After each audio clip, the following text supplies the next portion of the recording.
Hi, so I'm gonna be trying something different today. Usually I have some music playing over my speed paints. Today I'm gonna try and talk, um, so I don't have to go and find music and ask for permission. Also, apparently it's a good idea to try and talk about the paintings. So here I am. I'm sketching a face. Usually I have no idea what I'm going to start with. Usually I just start sketching and see where it takes me. This is also an older painting that I'm um, doing here. This was actually done April 2013, and I just never got around to making the video for it. It was a really cool painting, so I wanted to make the video for it. But some of the things I'm doing I don't do anymore for my current paintings, just because, painting's it evolves, and that sounds weird. I usually pick a color I relate to the character I'm drawing if I'm actually drawing a character, and this time I am. I'm drawing Sora from Digimon, but she's also from an RP, so it's an RP version of Sora. About at this point, I thought, wow, she looks a lot like Emma Watson, and I wasn't sure if I liked that or not, but I was just rolling with it. And I associate the color red with Sora, and I sometimes I try to use a color for the outline that is going to actually be in the painting. Sometimes, most of the time actually, I just pick a color that I associate with the character.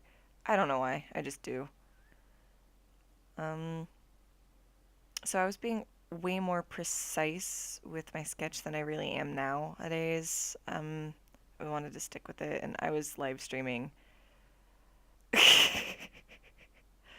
was live streaming when I was doing this. That's what I'm doing with most of um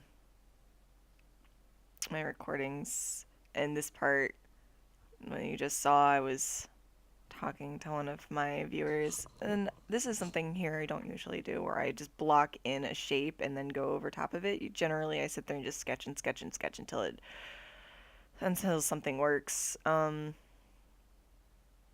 in that case, I really wasn't sure with what I wanted to do, so I just blocked in a shape. And yeah, her arm was interesting. So I wanted to give her a vest there. I wasn't sure why, because she doesn't usually wear vests in the RP, but it was whatever. Just what I felt like making her wear, and gave her really, really fluffy hair. Um, this is awkward. I'm awkward. Casually Anna from Frozen. Once again, being way more precise with the line than I usually am.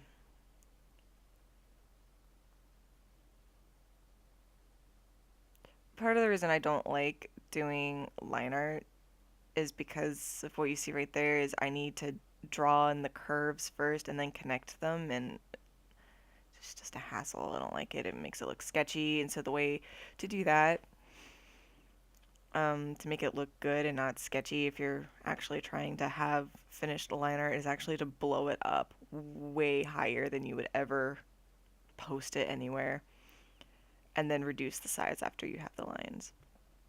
Right here I was ready to put in the colors, and so I put in a really, really dark red for the background, and I lay down my base color and then my shadows. This is still how I color now, so that's still relevant. Blend it out. Didn't like the colors there, so I changed them a little bit using kind of complementary colors and opposite colors to make a gradient. That don't that I don't usually do anymore. That was a little different. Here I go with the highlights and blending.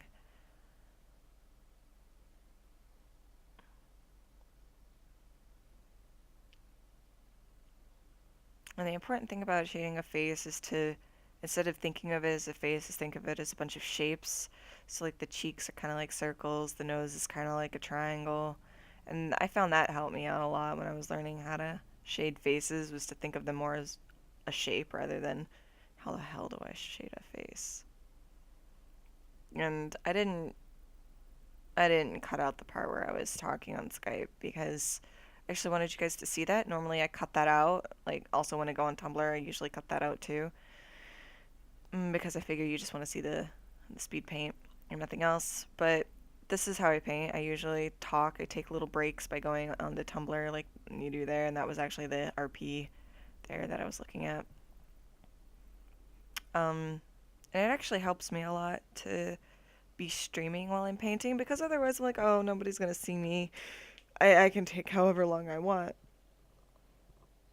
And so sometimes I'll go into a video game and play video game instead of actually working on the painting.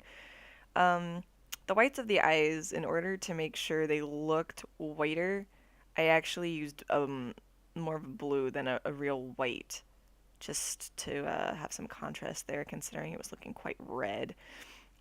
And then Sora from Digimon, her hair is like orangey, but I wanted it to be more realistic, so I toned it down to a brown and then went back in with orange highlights. And this is, of course, this is how I still do hair now, which is why I have such a difficult time with lighter hair colors, because I usually like to start with a really, really dark color, and then the details will come out as I put in highlights. Just, there's no particular reason why I started doing hair like that. It just worked, but it doesn't work so well with that when you do lighter hair, like whites and such, because I always want to start with white, and you can't. You don't get any brighter than white. So I have a difficult time with that. Here I'm just, I still do this sometimes. If I have a really large area of just color, flat color, I'll draw in the outlines and then just fill it in with a bucket tool. And then here, it looked like I had, I kind of skipped past it already. It looked like I had the preserve opacity option on, and then I just colored in the highlights for it. Here I'm selecting the stripes on her shirt, and then I'm going to fill it in with a bucket tool. Or I'm going to change the hue. Huh. Nope, nope, there it is. Yep, fill it in with the big blocks of color. I sit there and played with it for a while because I really wasn't sure what I wanted to do. And I finally got it. I was like, yeah, yeah, that works for me. And then I was cleaning up the edges.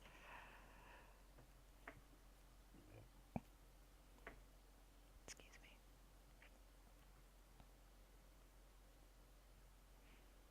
It's been more than a year since I've done this, so I don't quite remember everything that I did with it.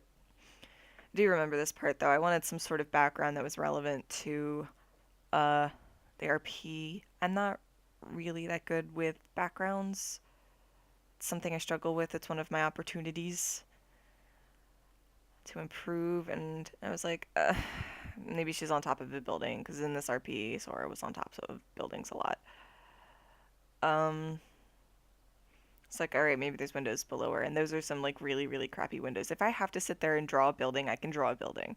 But if I'm more interested in the character in the foreground, it's like, I don't really feel like drawing a building, and that's why I struggle with things. I would actually love to go back to this painting one day and just fix the background and put in an actual building and make it look, well, real instead of just, I have no idea what I'm doing, colors. So one of the things I've noticed with speed paints is you don't really get the artist's process. You don't get like what they're thinking. And so a lot of the times it looks like they know exactly what they're doing. They're not sitting there and playing. They're just putting down exactly the color that they need right at that second, and it's just going through, and it makes it look like it's a really simple process for them and they're like magic or something, but that's not true. Like I've even noticed that with my own speed paintings. That's not how it happens. Most of the time it's like, I don't know what I'm doing. Maybe this will work. No? Cool. I guess we'll try something else. And that's basically what I was doing in the background is like, I don't know what I'm doing. It's for that I decided to give up and go work on the eyes because the eyes needed some help. So I used the water tool a lot in this one to uh, blend. Normally I don't do that. Normally I just use a regular brush tool. And so I blended and then I was putting in some details. I really liked how her eyes came out for this. So the way eyes is like you have your really bright highlight, but then you have the saturated part of the iris opposite on the opposite side of it, and I find that's the way to really make eyes look dimensional, which makes sense because that's like the bounce light bouncing off the inside of the iris. Here I am putting in some highlights to really push some contrast. And I was having some trouble with the wrinkle there in the eyebrow. Talking on Skype. Since I was having trouble with the eyebrow, I decided to move on to the nose because the nose needed help too. I find that I do that a lot actually. It's like, all right, if this part isn't working, I'm gonna leave it alone. I'm not gonna sit there and work on it and work on it and work on it to the point where I hate it and I want to give up. I'm just gonna leave it alone and go work on something else. So that's what I did here. So I decided to go work on the nose and start shaping the nose. And I tried a bunch of different things and I didn't like any of them, so I kept moving on, and I got frustrated with the nose, so I moved on, did something else, but then I went back to the nose. It's usually what my process is. It's a lot is like, can I work on this? No, I'm getting frustrated with it. Okay, let's work on something else. Or, gosh, I'm getting really, really bored with this nose. Let's move on to this other eye. Or, hey, I'm pushing this eye way too far. The rest of it needs to get to that same point. So that the issue with if you push something too far and get it too detailed before the rest of it is like you're not going to want to continue. You're already at the detail stage, and it's kind of hard to shift back and forth. So it's a good idea, at least for me, for people who work the way I do, to try and get everything to the same level of completion before you move on to the next step in the process. Um, like you wouldn't want to sit there and start shading an eye before you even have the rest of the face sketched out, would you? No, that's I don't want to say counterproductive, but it's not a good idea.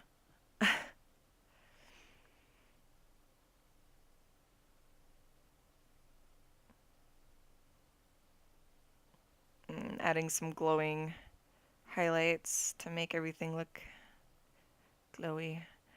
And at this point, I was like, okay, the face is getting a little too far. I need to work on the hair or something. This video is a lot longer than I thought it was. Trying to talk for 19 minutes is actually pretty difficult.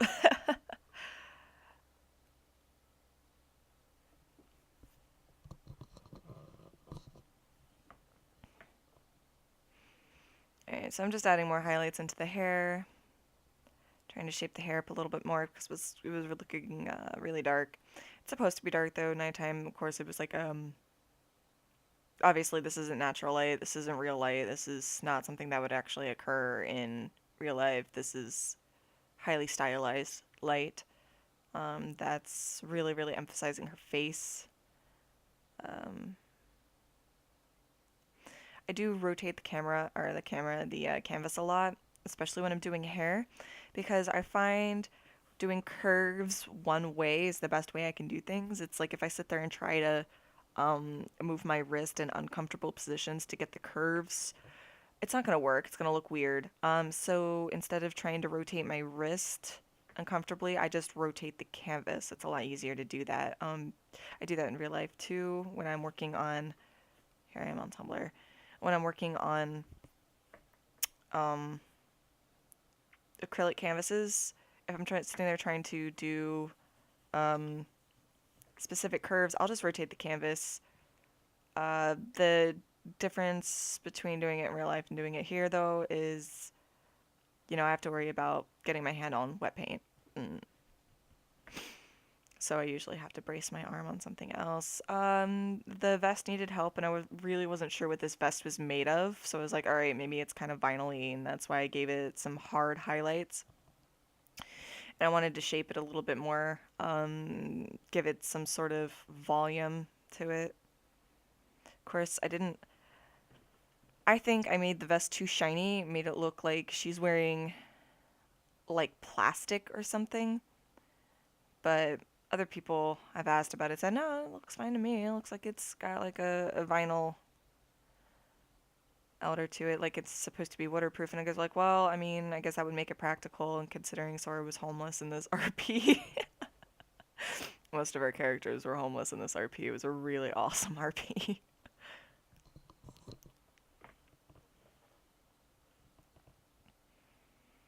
But that's something that you have to think of when you're painting, especially when you have to do textures in order to show what something's made of. It's, when you're trying to draw it, when you're trying to paint it, you have to sit there and think, what is this made of? So you know how to do the highlights and all. Like skin, what's skin made of? Skin is made of skin. You just, I don't know, I just kind of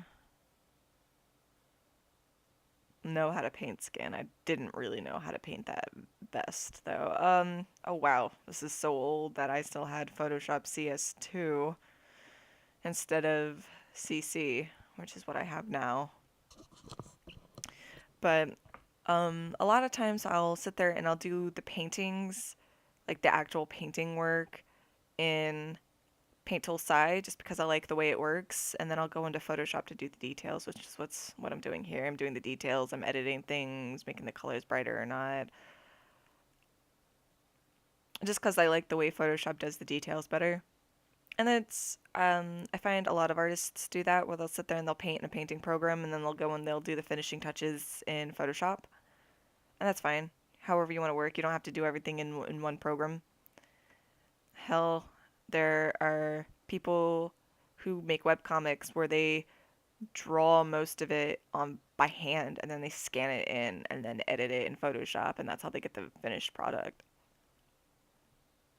So here I'm doing some color overlays to get some color variations, which is something I really really like about digital, is that you can do that. You can change the colors by putting a different color over top of it, and you can edit, the opacity and all that, and you can do that in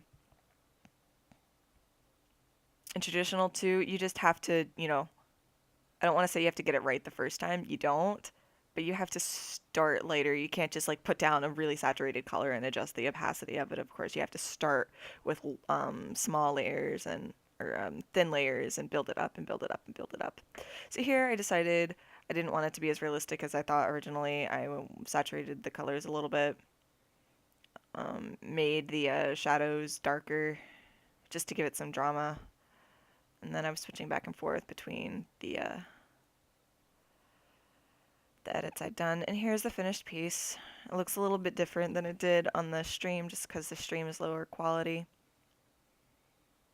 So I talked a lot. Feel a little bit weird about it, but I hope you guys liked it. If not, I guess I'll switch back to finding music and asking for permission to use it. Alright. Peace out.